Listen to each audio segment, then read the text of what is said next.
This one goes back to when I was a kid, and it's not something I really bring up. I don't even like thinking about it. Whenever I do, I get this gross, crawling feeling in my chest that I can't quite put into words.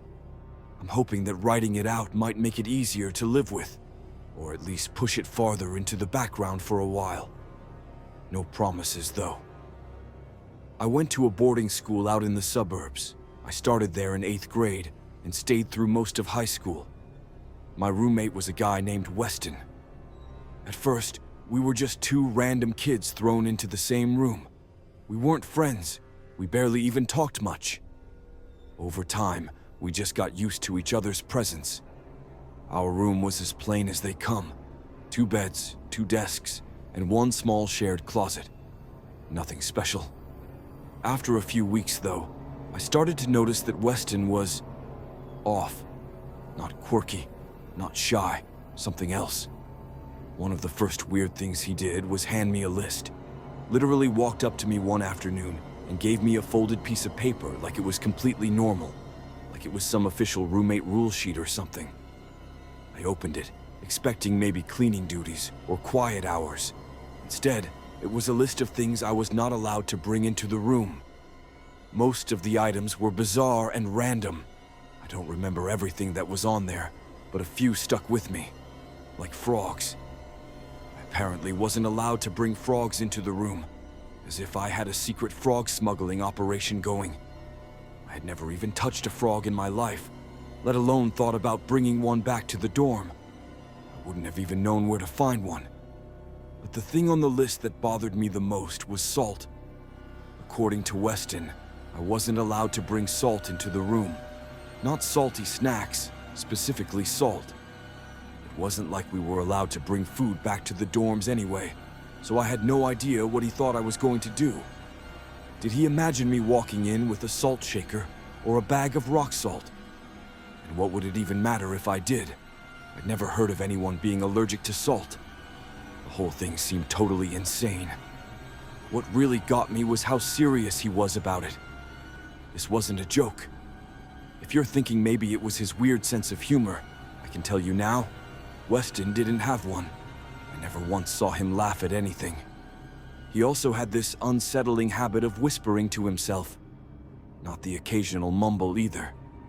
At night, when the lights were out, he would lie in bed and whisper like he was having a real conversation with someone. I'd sometimes catch little fragments of words, but never enough to understand what he was saying. And, of course, there was never anyone else in the room. The first few times it happened, it scared me. Waking up to the sound of your roommate muttering to the darkness is not exactly comforting. But, like most things, I eventually got used to it. I told myself he was just odd. He also had this small notebook that he treated like it was made of gold. At first I figured it was just a journal, or something embarrassing, so I didn't pay much attention to it. That changed when I realized how carefully he hid it. He always made sure it was out of sight, and I never once saw him write in it. But I knew exactly where he kept it, stuffed under his mattress. My curiosity just kept building. Finally, one day when he was out, I gave in. I lifted his mattress and pulled out the notebook. Most of the pages were blank, but a few near the middle and toward the back had writing on them. It took almost no time for me to understand what I was looking at. It was a list of names. Line after line of names. Some of them had been crossed out. I started reading through them and realized I recognized a lot of them. Kids from school, guys from our grade, people from other dorms. It felt like ice water was being poured down my back. I started scanning frantically for my own name, half hoping it wouldn't be there, half certain it would be. And there it was, on one of the later pages. My name, not crossed out. I had no idea what it meant. There were no notes, no explanations, nothing other than the names themselves. Most weren't crossed out. Some were. I stared at the pages, trying to make a pattern out of it, but there was nothing obvious. Alphabetical? No. By grade? No. It was just a raw list. As I slid the notebook back under the mattress, I couldn't stop thinking about how intensely Weston guarded it. If it really were something innocent, like a list of kids he didn't like or people he wanted to avoid, he wouldn't have treated it like a state secret. Seeing that list did something to me. From that day on, I stopped thinking of him as just socially weird. There was something darker there, something I couldn't name. For weeks afterward, I was convinced he somehow knew I'd gone through his stuff. I kept imagining he could read it in my face or hear it in my voice. I felt like he was watching me more than he used to. Sometimes I would glance up and catch him staring in this oddly intense way.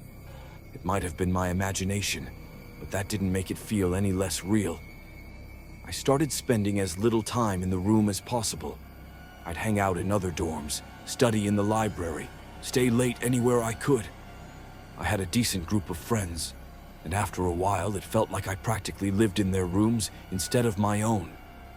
Then one night, everything I'd been afraid of suddenly felt justified. I woke up in the middle of the night with that strange sense that something was wrong. The room was completely dark. Couldn't see anything at first. I assumed I'd been woken up by Weston's whispering again. But as my eyes adjusted, I realized he wasn't whispering at all.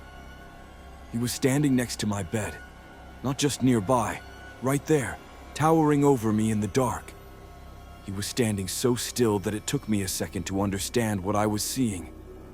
His face was tilted down toward me, and he was smiling. Not a friendly smile, just this wide, fixed grin. His hands were slightly raised, hovering like he'd been about to do something to me, and then froze. I screamed. It was pure instinct. I shot upright, heart racing.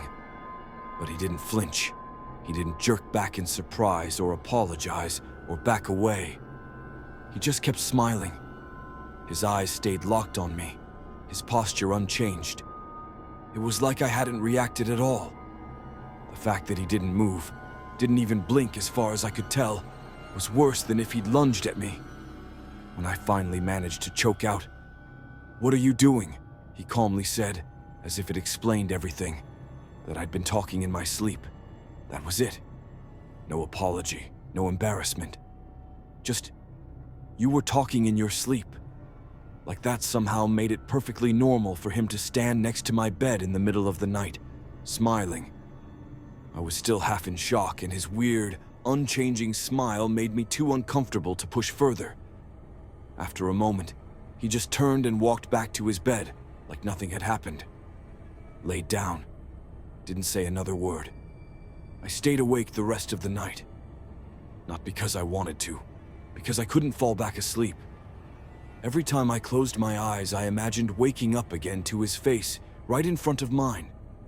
The next morning, when the sun was out and the room looked normal again, I tried to bring it up.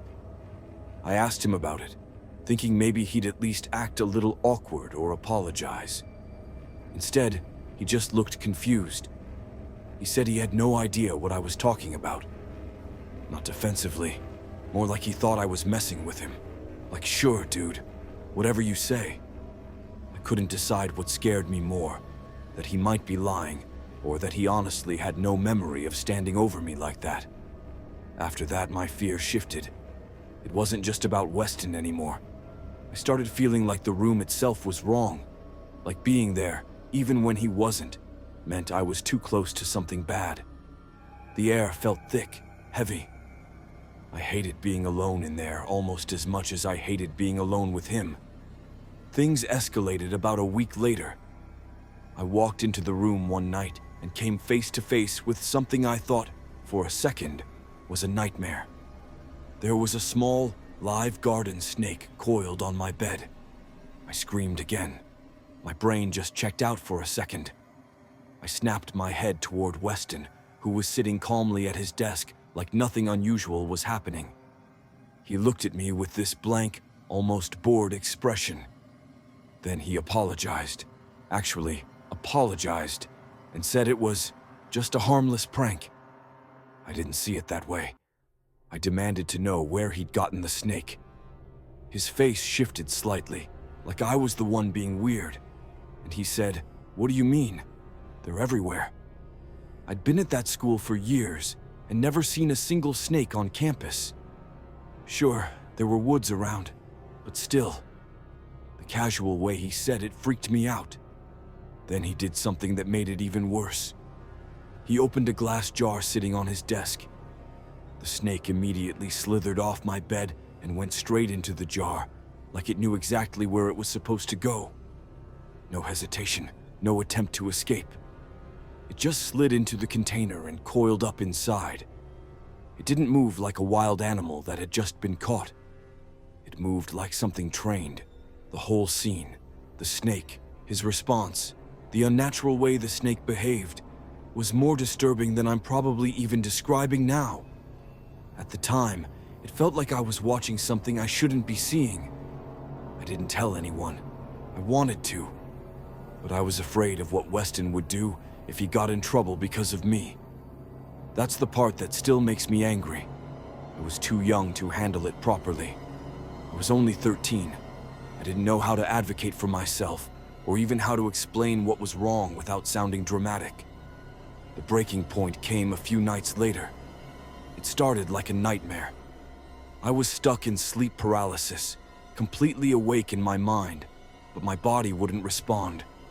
I couldn't move, couldn't speak.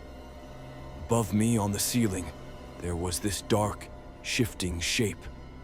It wasn't solid exactly, more like a shadow that had come loose from the wall. It looked somewhere between a cloud and a blob, constantly rippling and pulsing like it was breathing.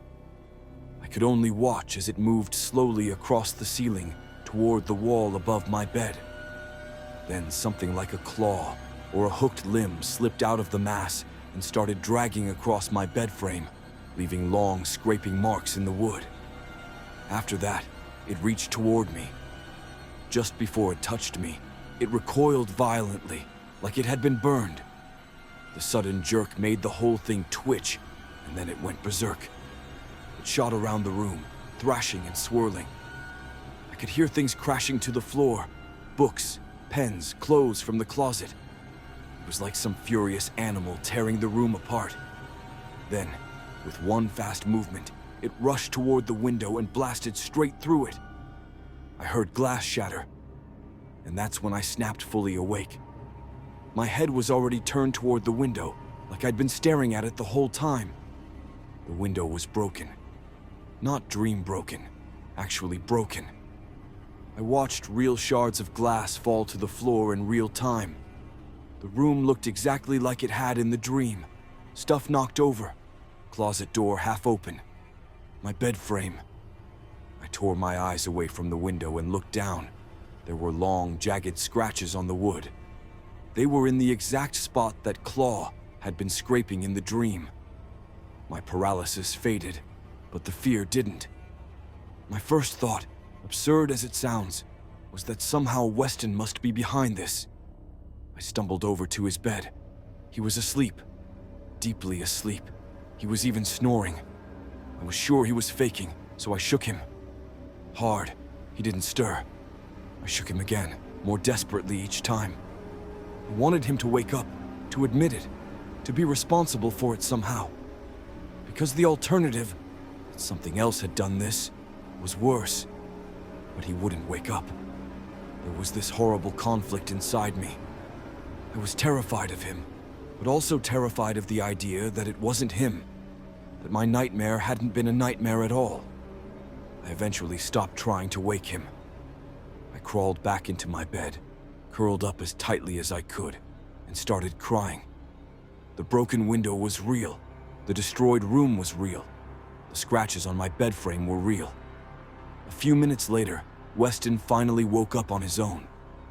He sat up, looked around, and I watched his face shift from sleepy to stunned.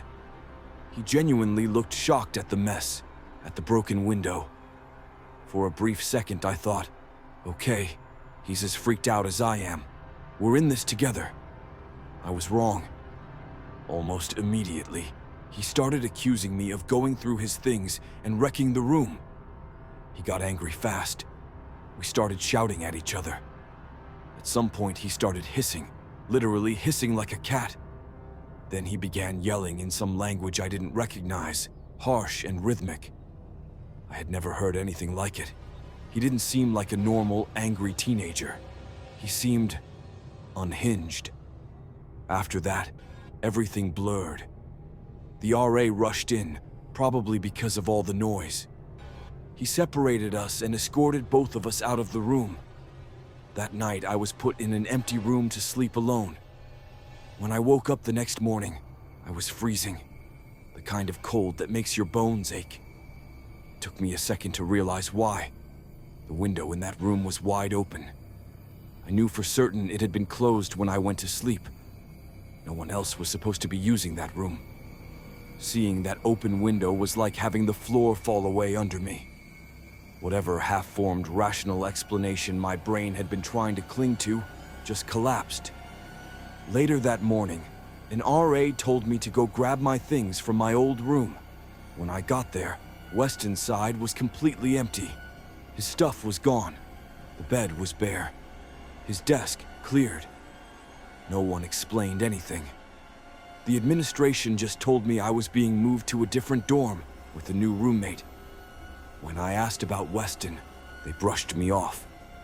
"He's no longer your concern," they said. I never saw him again. I barely remember the rest of my time at that school. It's like my mind just put up a wall and blocked out that entire chapter as a way of protecting me. To this day, I have no idea what was actually wrong with Weston.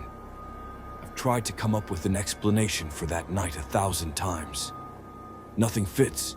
The window was shattered from the inside. If something had hit it from outside, there would have been a rock or a branch on the floor. There was nothing.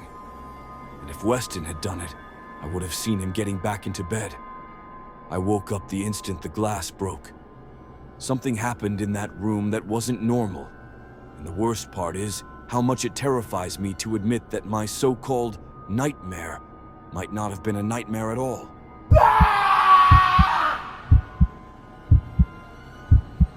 When I was a kid, my parents used to send me to my grandparents' farm in Pennsylvania for 2 weeks every summer. Farm is kind of generous, though.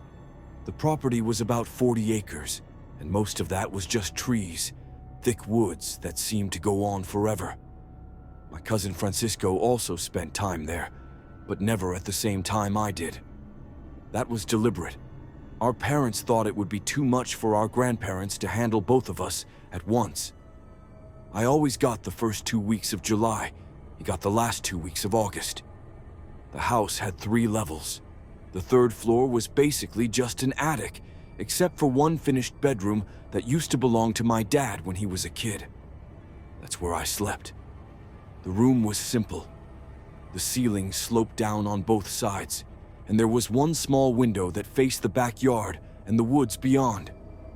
At night, if the sky was clear, I could see the trees as a dark wall against the stars. My grandparents were early sleepers. They were usually in bed by 9. My parents had made it very clear that it was rude to stay up later than they did, so once they'd said goodnight, I was expected to stay in my room. That didn't mean I went to sleep, though. Most nights, I stayed up with a flashlight, reading whatever book I'd brought or playing on my Game Boy. There wasn't a whole lot else to do out there. The first summer passed without anything unusual. It wasn't exactly exciting, but it was peaceful. The second summer was different. A few nights into that stay, I was lying in bed reading when I heard footsteps on the staircase leading up to the attic. The steps sounded quiet, like someone was deliberately trying not to make noise. I froze, watching the door.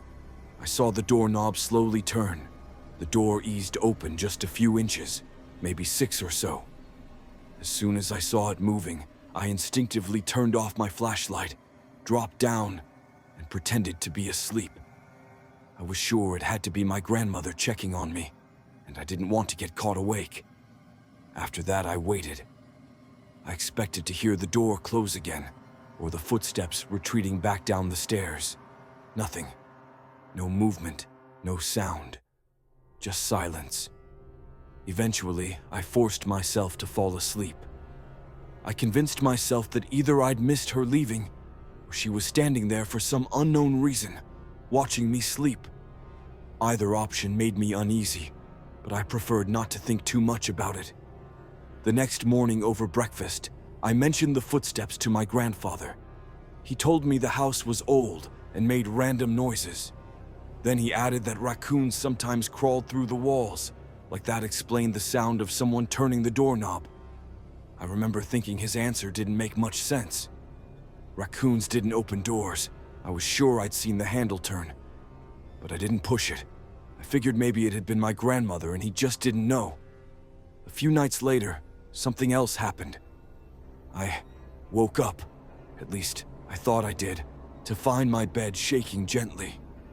There was a figure standing at the foot of the bed. It was too dark to see their face clearly, just a silhouette. I couldn't tell if it was my grandmother or my grandfather, but either way, the sight of someone just standing there made my blood run cold.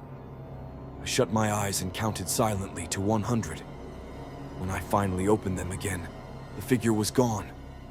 The next morning, I tried to tell myself it had just been a dream, but that theory cracked when I noticed the closet door standing wide open. I always closed it before bed.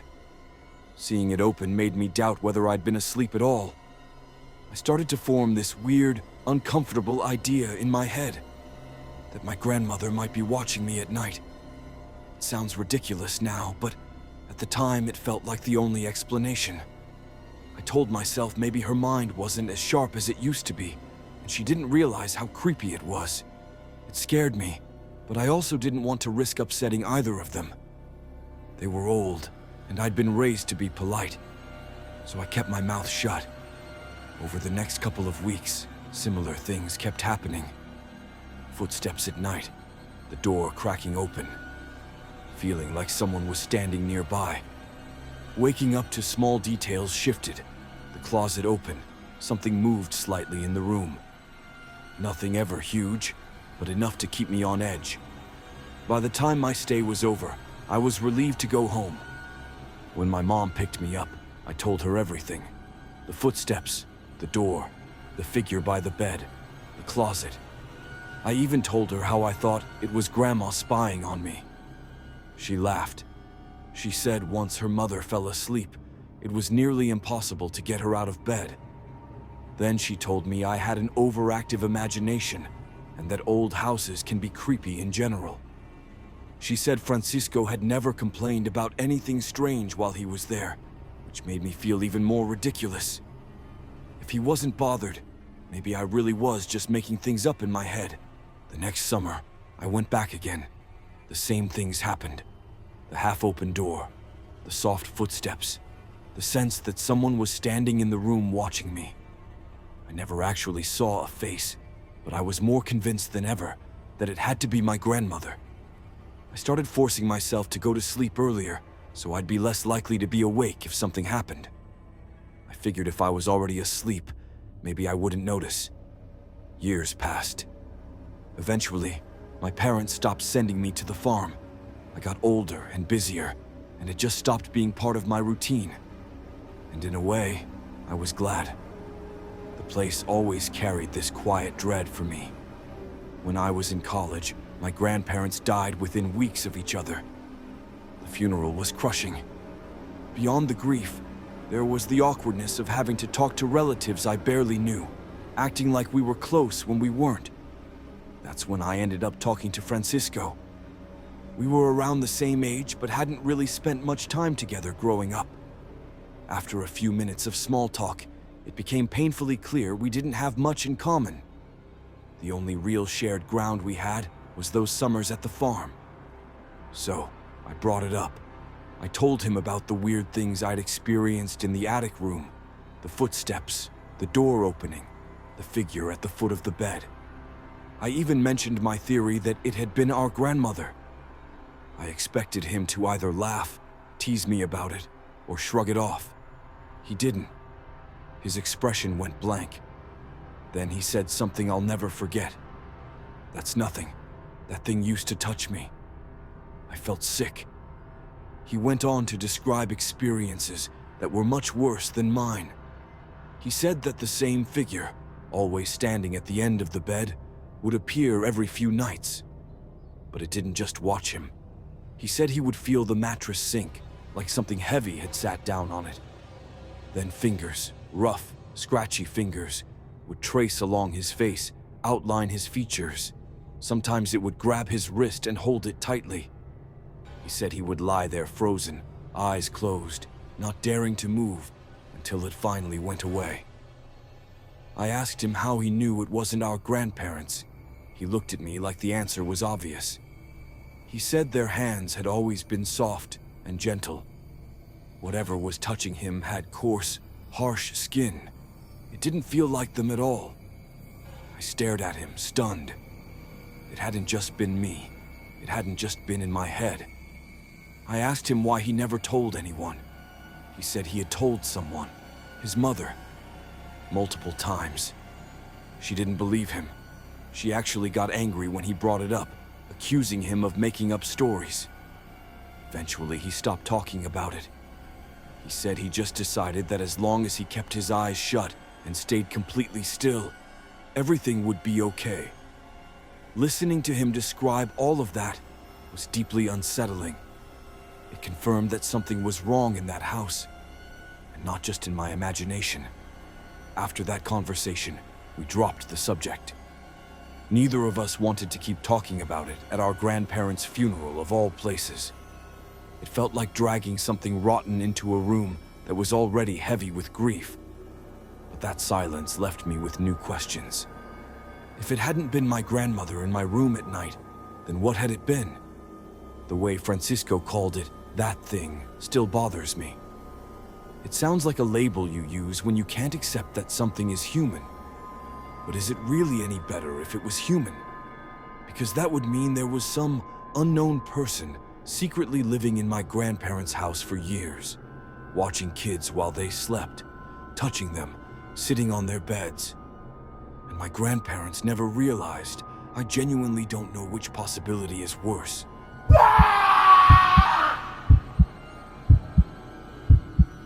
When I was 9, my parents and I lived in a skinny townhouse wedged between two others that looked almost exactly the same. My bedroom was on the 3rd floor, and my window faced the back of the house behind ours. The buildings were so close that you could easily see into the windows across the gap. If I pressed my face to the glass, it felt like I could almost reach out and touch the other house. The room directly across from mine was maybe 20 feet away at most. For a long time, that window was always empty. I'd glance at it now and then, but there was never anyone there, just blinds or darkness. Then one day there was someone. A girl appeared in the window. She looked about my age, dark hair pulled back into a ponytail. The thing that stood out the most, though, was her yellow sweater. It was bright enough that it stuck in my memory right away. She waved at me. I waved back, a little shy, and then she stepped away from the window and vanished from view. After that, it became a routine. Every day when I got home from school, she would be at her window around 3:30. It almost felt like she was waiting for me. She always wore that same yellow sweater. We came up with little games to play through the glass. She would hold up drawings and make me guess what they were.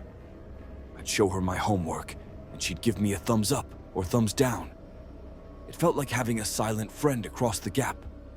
On warmer days, I'd push my window open and try to talk to her. She never opened hers, though. She would smile and point at her ear, like she was saying she couldn't hear me through the glass. I assumed her parents were strict and didn't want her opening the window. One day I asked my mom about the people in the house behind ours. She said the place belonged to the Murphys, an older couple with no children. I told her about the girl in the 3rd floor window. She frowned a little and then shrugged, saying maybe the Murphys had a granddaughter visiting. That explanation made me a bit sad because it meant my new friend might eventually go back home and disappear. But she didn't disappear, not right away. For weeks, she was there almost every day at the same time. We'd wave, play our games, and then she'd vanish after about half an hour to an hour. It became one of the best parts of my day. Then, one night, everything changed. I woke up around 2 in the morning to a tapping sound. Still half asleep, I went to my window and saw her there. The girl in the yellow sweater, standing in her window in the middle of the night. That alone was strange. She had never appeared at any time other than right after school. Now she was up at 2 a.m., and she wasn't smiling. Her expression was serious, almost scared. She pointed downward, towards something I couldn't see from my angle, and put her hands together like she was begging. I had no idea what she wanted. I watched for a moment, confused and unsettled, and then fear got the better of me. I climbed back into bed and pulled the covers over myself. The tapping went on for a few more minutes, then stopped. For the next 3 days, the window stayed empty. She didn't show up at our usual time. I stared at the glass every afternoon, waiting. Nothing. I started feeling guilty, like maybe I had upset her by ignoring her that night. On the 4th night, I woke up to the tapping again. She was back at the window. This time she had both hands pressed flat against the glass. Her mouth was moving, forming words I couldn't hear. Her window was still closed. Her breath fogged up the pain even though it was the middle of May and the weather was warm. I watched her lips move over and over, trying to figure out what she was saying. It looked like she was repeating one phrase. "Help me." Then she stepped back from the window, and I saw something that made me panic. There was a dark stain on her yellow sweater, something smeared across the front of it. It looked like a big blotch of mud or paint, or something else. I bolted out of my room and ran to my parents' bedroom, almost in tears. I woke my dad and pulled him back to my window. He looked out, but the light in their room was off, and the girl was gone. The window across the way was dark and empty. My parents told me it must have been a nightmare. They insisted I go back to bed. The next day after school, when she still didn't appear in the window, I decided to do something I'd never done before. I climbed over our back fence into the Murphys' yard. Mrs. Murphy was there, tending to her garden. I smiled and waved. She seemed genuinely pleased to see me, even though we'd never officially met. I asked her, as casually as I could, about the girl in the 3rd floor room. Her reaction scared me more than any ghost story. Her smile vanished. She set down her watering can, walked closer to the fence, and asked me how long I'd been seeing this girl. I told her it had been a few weeks. She asked what the girl looked like. I described the dark hair in a ponytail, the yellow sweater, how she never opened the window and only waved or played games through the glass. Mrs. Murphy listened quietly and then told me to go back inside. I thought I was in trouble. I did what she said, confused and anxious. Things changed immediately after that.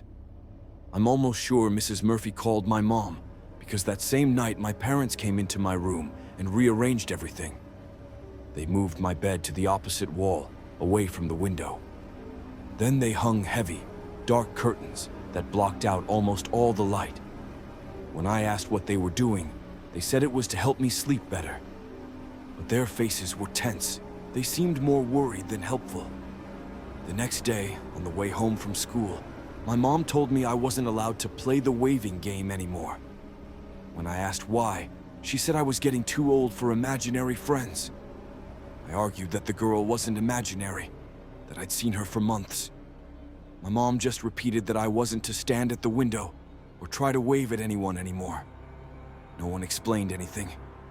I felt like I had been punished for something I didn't understand.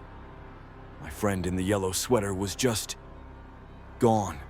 She never appeared in the window again, and the adults acted like the whole thing was my fault. We moved out of that house about a year later. It wasn't until I was in high school that my mom finally told me what had really been going on, or at least part of it. She told me what Mrs. Murphy had said. Apparently, the people who owned the house before the Murphys had a daughter named Jenna. She was 11 when she was hit by a car right in front of the house. It happened just after school. She was wearing a yellow sweater when she died. Her family moved away not long after the accident. When the Murphys bought the place, they tried using that third-floor room, but they eventually sealed it off because things kept happening up there. My mom didn't go into detail. I'm not sure she even knew the specifics. She just said that Mrs. Murphy was a very spiritual person and that she'd always felt uneasy about that room. I'm 34 now.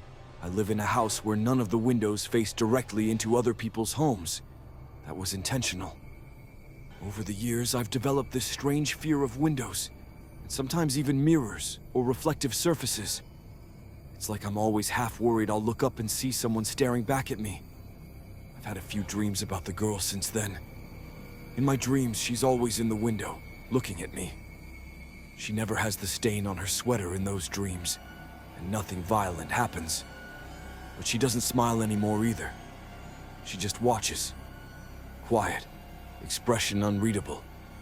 No matter how much time passes, that whole experience sits in the back of my mind as one of those eerie things that never really gets an answer. Something that happened when I was a kid that nobody wanted to talk about. And to this day, I still don't know what's more unsettling. The idea that I was seeing the spirit of a dead child, or the possibility that it wasn't a ghost at all.